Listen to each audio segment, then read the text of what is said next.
नमस्कार आप सभी को। जैसा कि आप जानते हैं कि हमने इससे पहले वाले वीडियो के अंदर देखा था कि जीवन अवधि क्या होती है और जीवन अवधि किसे कहते हैं और कुछ जीवों की जीवन अवधि के बारे में मैंने आपको बताया था। आज हम देखेंगे कि जनन क्या होता है। जो हमने कल दूसरा टॉपिक लिखा था जीवन अवधि के बाद में जनन रिप्रोडक्शन। तो क्या होता है रिप्रोडक्शन, किसे कहते हैं रिप्रोडक्शन, क्या उद्देश्य है रिप्रोडक्शन के और रिप्रोडक्शन कितने प्रकार से होता है, उनके बारे में हम अभी देखेंगे कि जनन रिप्रोडक्शन। आपको पूछे कि रिप्रोडक्शन किसे कहते हैं, तो जीव के द्वारा अपने समान संतति उत्पन्न करना जनन कहलाता है, रिप्रोडक्शन कहलाता है। कहने का मतलब होता है कोई भी जीव होते हैं वो अपने समान संतति उत्पन्न करते हैं तो उसे हम जनन कहेंगे। यदि एक पौधा है तो वो दूसरे पौधे को जन्म देगा या दूसरा पौधा उससे उत्पन्न होगा तो ये एक प्रकार से जनन है। या फिर मनुष्य है तो मनुष्य से उसकी संतति होती है तो एक प्रकार से जनन की प्रोसेस से वो संतति उत्पन्न हुई है तो वो जनन है। ठीक है, अब देखते हैं जनन के उद्देश्य या जनन के क्या महत्व होते हैं। यदि एग्जाम में पूछे आपसे तो जनन क्यों जरूरी है उसके लिए देखते हैं हम कि जाति की निरंतरता बनाए रखने के लिए। यदि एक जाति है, यदि एक पीढ़ी है, यदि दूसरी पीढ़ी लानी है तो आपको जनन करना पड़ेगा और उस जनन के द्वारा ही एक पीढ़ी से दूसरी पीढ़ी आएगी, नहीं तो वो नहीं आएगी। कहने का मतलब जीवन वहीं पर खत्म हो जाएगी यदि जनन नहीं होगा तो। दूसरा है कि जनन से विभिन्नताएं उत्पन्न होती है। जनन से क्या होती है, विभिन्नताएं उत्पन्न होती है। आपने देखा होगा कि यदि एक मनुष्य का जो मनुष्य की जो संतति होती है वो उसके जनक से भिन्न होती है। जनक का मतलब होता है जो जन्म देने वाला, तो जन्म देने वाले से थोड़ी भिन्न होती है। कहने का मतलब उसमें विभिन्नताएं होती है। तो विभिन्नताएं क्यों जरूरी है, क्योंकि विभिन्नता के द्वारा विकास होता है, तो विकास के लिए विभिन्नताएं जरूरी है। तो जनन से विभिन्नताएं उत्पन्न होती है। अब हम देखते हैं कि पृथ्वी पर जीवन बनाए रखने के लिए जनन आवश्यक है। तो ये जनन है जो क्यों आवश्यक है, क्या उद्देश्य है या फिर क्या विशेषता है, उसके बारे में मैंने आपको बताया। अब देखते हैं टाइप्स ऑफ रिप्रोडक्शन, कितने प्रकार का जनन होता है।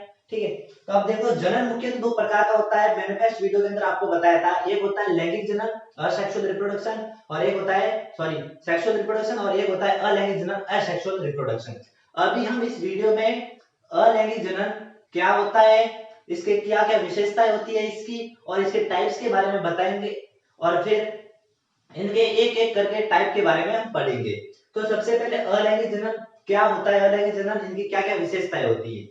इसके अंदर सबसे पहले इसमें एक जीव द्वारा अपने समान संतति उत्पन्न की जाती है। कहने का मतलब होता है इसमें एक जीव भाग लेता है या फिर एक ही जीव भाग लेता है। इसमें दो जीव की कोई जरूरत नहीं होती, नर और मादा अलग अलग जीव की कोई जरूरत नहीं होती है। इसमें केवल एक जीव होगा वो भाग लेकर के संतति उत्पन्न कर सकता है। दूसरी है कि उत्पन्न संतति अपने आप में भी समान और जनकों से भी समान होती।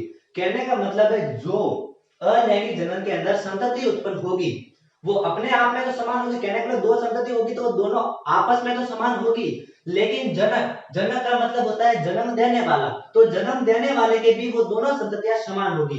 तो ये लाइन आपको ये समझाती है कि इसमें एक जीव द्वारा अपने समान संतति उत्पन्न की जाती है। जो उत्पन्न संतति अपने आप में भी समान होती है और जो जन्म देने वाला जनक होता है, पेरेंट होते हैं, वो उनके भी समान होती है। अब इसमें युग्मक निर्माण नहीं होता।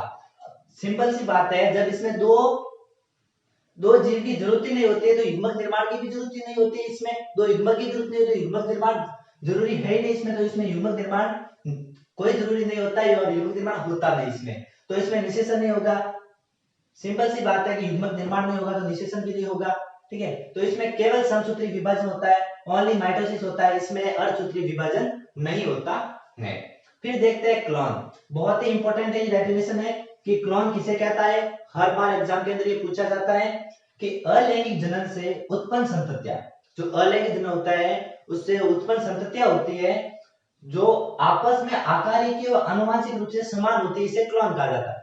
आकारिक के कहने का मतलब दिखने में तो समान होगी वो, लेकिन आनुवंशिक रूप से भी समान होती है। अब क्या होता है आनुवंशिकता, जो हम हमारी दूसरी इकाई है उसके बारे में हम पूरा आनुवंशिकता के बारे में डिटेल से पढ़ेंगे। इसमें आप ध्यान रखो आकारिक और आनुवंशिक रूप से समान होती है उसे हम क्या कहेंगे, क्लोन कहते हैं। फिर है इसके टाइप्स के बारे में।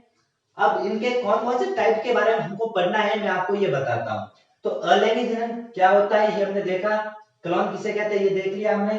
अब फिर होता है, एक बात ध्यान रखना, कोई भी नीट एग्जाम फर्स्ट ग्रेड या सेकंड ग्रेड के अंदर क्वेश्चन बन सकता है, क्लोन होती है या फिर क्लोन होते हैं वो आकारिकी रूप से समान होते हैं या फिर आनुवंशिक रूप से समान होते हैं, या आकारिकी और आनुवंशिक दोनों रूप से समान होते हैं। तो ध्यान रखना, आकारिकी रूप से भी समान होते हैं और आनुवंशिक रूप से भी समान होते हैं, इस बात का ध्यान रखना। मॉर्फोलॉजी एंड जेनेटिकली दोनों समान होते हैं। अब है कि इसके कौन कौन से टाइप होते हैं। तो टाइप के बारे में, एक तो होता है विखंडन, फिजन, जो मैंने दो टाइप लिखे थे इसके, जिसमें द्विविखंडन और सेकंड था बहुविखंडन। तो उनके बारे में पढ़ेंगे। सेकंड टाइप है मुकुलन, जिसे बडिंग कहा जाता है। तीसरा टाइप है खंडन, जिसे फ्रेगमेंटेशन कहा जाता है। अब आगे वाला आपको टाइप नहीं दिख रहे तो मैं आपको बोल रहा हूं, आप नोट कर सकते हो। चौथा टाइप है इसका प्रचुरोद्भवन, रीजनरेशन। क्या होता है रीजनरेशन और क्या अंतर है रीजनरेशन, खंडन और विखंडन के अंदर, वो पढ़ेंगे हम। फिर बीजाणु के द्वारा जन्म होता है, कुछ कवक होते हैं, शैवाल होते हैं, उनके अंदर बीजाणु के द्वारा भी जन्म होता है। और कायिक परिवर्तन, कायिक परिवर्तन मतलब पादपों के कायिक भाग जैसे कि जड़, तना, पत्ती आदि भागों के द्वारा जो नए पादप का निर्माण होता है, तो वो कायिक परिवर्तन कहलाता है यहाँ पर। तो इस प्रकार ये अलैंगिक जन्म के प्रकार थे। अभी के लिए धन्यवाद।